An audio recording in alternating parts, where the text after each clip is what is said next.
The incredible true story of Stan Lee. Subscribe to the channel and comment down below saying I subscribed to enter this month's shoutout giveaway. Stan Lee was the most famous individual in the history of comic books, a testament to his talent as a writer and editor, his longevity, and his skills at self-promotion. His writing and editorial approach to the superhero genre created a universe of enduring fictional characters, elevated comic books from children's entertainment to adult fare, and helped to establish Marvel Comics as a publishing powerhouse. In conjunction with artists with visual storytellers like Jack Kirby, Steve Ditko, Don Heck, and others, Lee was instrumental in many of the comic book characters that populate the Marvel Universe. The Fantastic Four, the Hulk, Iron Man, Thor, Spider-Man, and hundreds of other superheroes, villains, and supporting characters. Lee's career spanned nearly the entire history of comic books, starting in 1940 at the dawn of what would become known as the Golden Age of comics, serving as the driving force in the rebirth of the superhero genre in the Silver Age of the 1960s, and remaining as a figurehead in the industry as chairman emeritus of Marvel Comics until his passing. Widowed by his wife of nearly 70 years, Joanne Lee, in July 2017, Lee is survived by his daughter, J.C. Joanne Celia Lee, and his brother, Larry Lieber. Birth. Born Stanley Martin Lieber on December 28, 1922, Lee began his career in comic books at age 17 when he was hired by his relative by marriage, Martin Goodman, publisher of Timely Comics, the company that would later become Marvel Comics, to be an office assistant for editor Joe Simon. First chance. When given his first chance to author a story, a short text piece that appeared in Captain America #3 in 1941, he signed his name as Stan Lee. As Stan Lee later explained it, he wanted to reserve his real name for when he would write serious literature. But his future lay not in becoming a novelist, but as a writer, editor, and publisher of comic books. Through his writing, Lee introduced a new level of complexity and sophistication to comic book characters. Although dark, angst-ridden heroes are now the norm, that wasn't the case at the dawn of the Silver Age of comics in the early 1960s. The urban stories Lee penned helped him to expand the audience for comic books beyond its traditional audience of preteen children to include older teenagers and college students.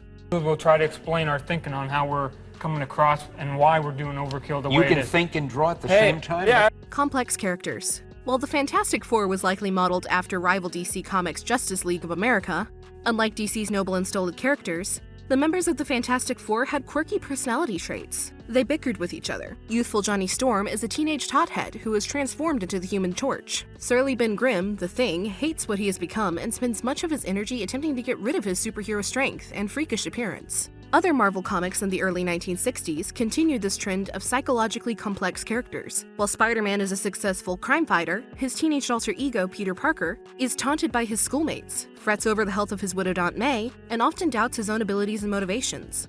DC Comics. While the superheroes in DC Comics inhabit fictionalized locations, Superman in Metropolis, Batman in Gotham City, and so on, Lee placed his characters firmly within the real world. Baxter Building, the headquarters for the Fantastic Four, is in Midtown Manhattan. Daredevil arose out of New York's Hell's Kitchen. Spider-Man's Peter Parker lives with his Aunt May in the Forest Hills community of Queens, New York. In an amusing metafictional moment in the Fantastic Four #11, the titular team arrives at the local newsstand to pick up a copy of their comic book to find a long line of eager fans queued up to get the latest issue. Unwilling to wait in line, the gruff Ben Grimm says, "What's the big deal? We know how the stories end." This grounding in reality also meant the stories in each comic book existed in the same universe. Characters from one title would often cross over to meet the characters in another. Under Lee's direction, the comic books laid the foundation for the Marvel Universe, in which each comic book is but one view into a larger world. Comprehending the full narrative requires reading multiple comic book titles, a strategy of increasing relevance in the present world of transmedia marketing as the Marvel characters expand beyond comic books to include movies, television shows, and more. I think DC Comics is a company that publishes superhero comic books.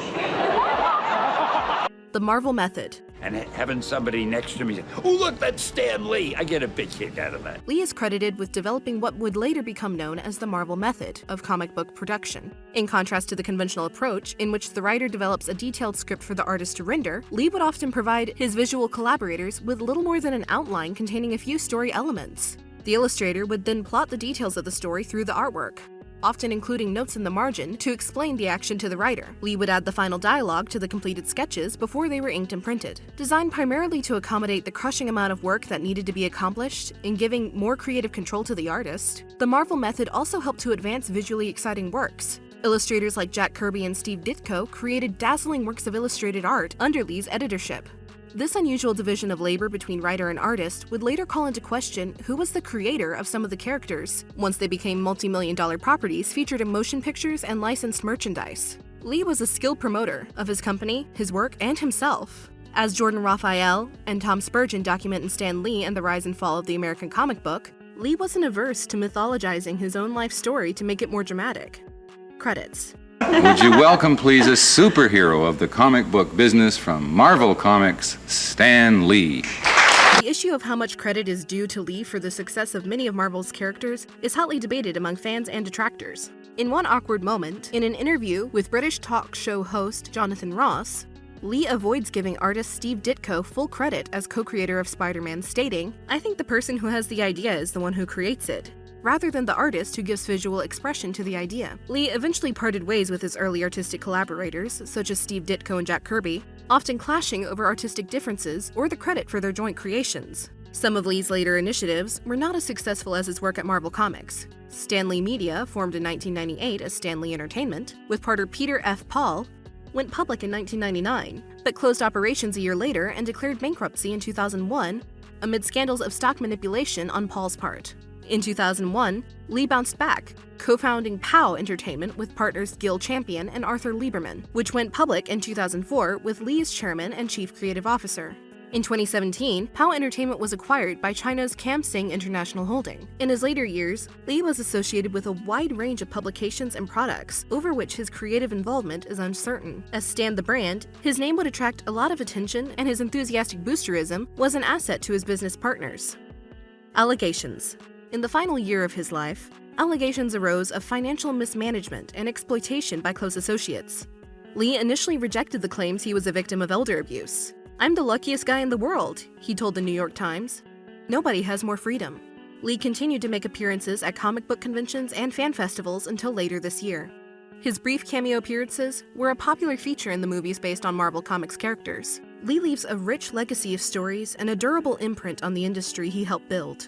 He was instrumental in elevating comic books from being perceived as frivolous entertainment for children to a major art form. The characters he created continue to resonate throughout today's comic books, motion pictures, television series, and popular culture. This brings us to the end of our video. I hope you enjoyed it. Hit like if you did, and don't forget to subscribe to our channel so that you don't miss out on any of our videos in the future. Also, watch the 2 videos that are on your screen because I'm sure you'll love them. With that, I'll see you in the next video.